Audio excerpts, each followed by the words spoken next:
Aujourd'hui, on vous emmène découvrir la grotte du Cap, cette faille rocheuse située entre le Cap à l'Aigle et les Cailloux à Malvina.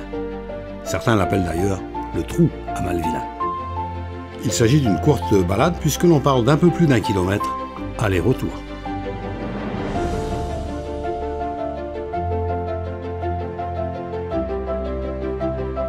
Le chemin est bien tracé mais il n'est pas aménagé et peut présenter quelques difficultés.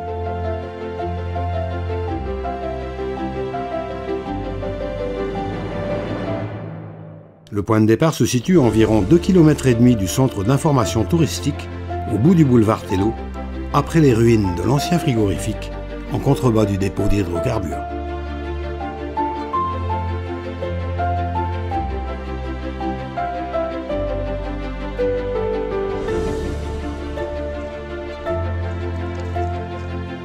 Il s'agit d'un sentier en bord de mer, souvent très près du bord, et il vaut mieux faire attention.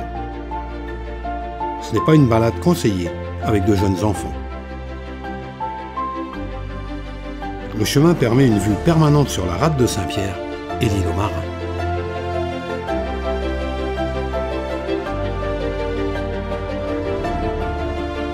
Le sentier est bordé par des rames et certaines des plantes les plus rustiques de l'archipel, comme le thé de jam ou le mûrier.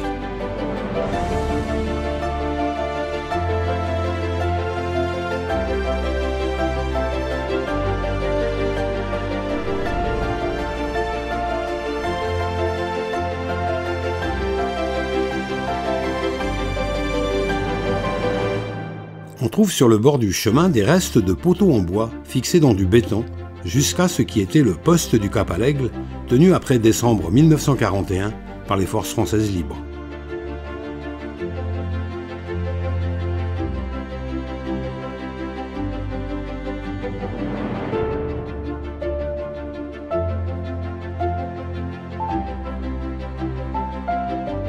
On trouve également des vestiges de câbles semblables aux câbles de communication transatlantique que l'on trouve à Lens-Saint-Pierre.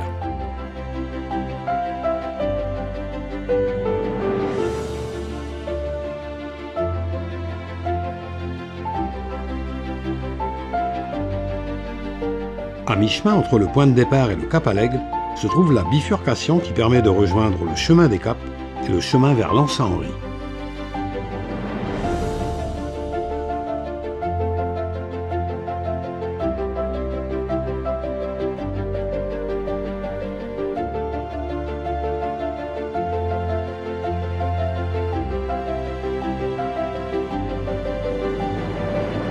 En contrebas se trouve un gros bloc de béton situé juste en face du fort de l'île aux Marins.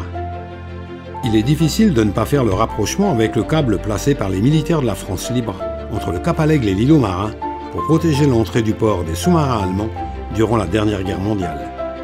Mais si vous en savez plus sur ce bloc de béton et le poste du Cap à l'Aigle, n'hésitez pas à le partager en commentaire.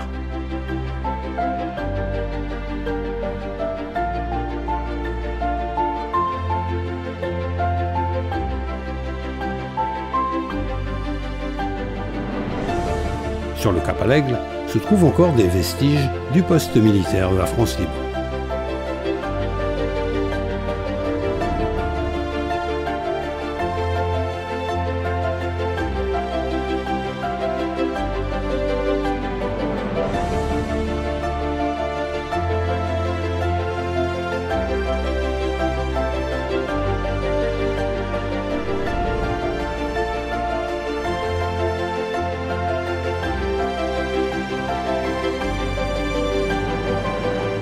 Il faut simplement 10 minutes pour se rendre jusqu'ici, et si près de la ville, on peut profiter d'une pause relaxante avec vue sur l'île aux Marins. Ce paysage de carte postale est animé uniquement par les différents navires qui entrent et sortent du port de Saint-Pierre.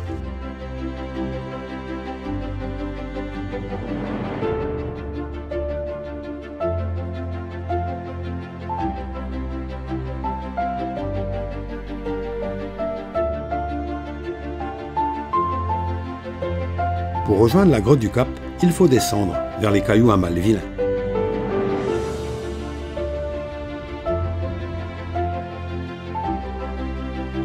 Le chemin est escarpé et envahi par les fougères à la bonne saison. Il s'agit de la partie la plus sportive de la balade et là encore, il vaut mieux regarder où l'on met les pieds.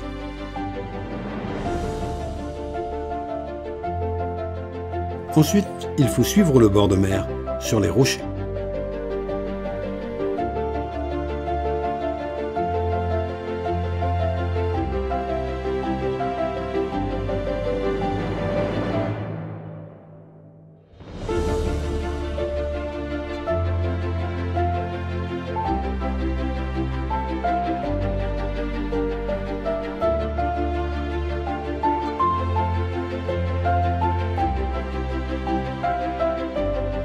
Ce que les gens du pays appellent la grotte du Cap ou encore le trou à Mallevillain, c'est cette entaille dans le roc des falaises de Saint-Pierre.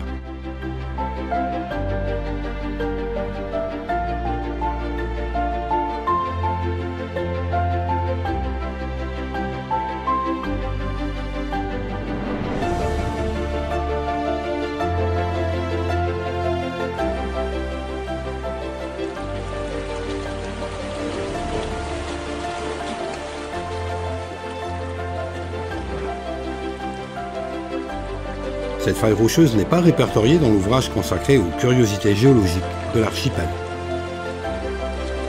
Il faut croire qu'elle n'en est pas une, du moins pour les géologues.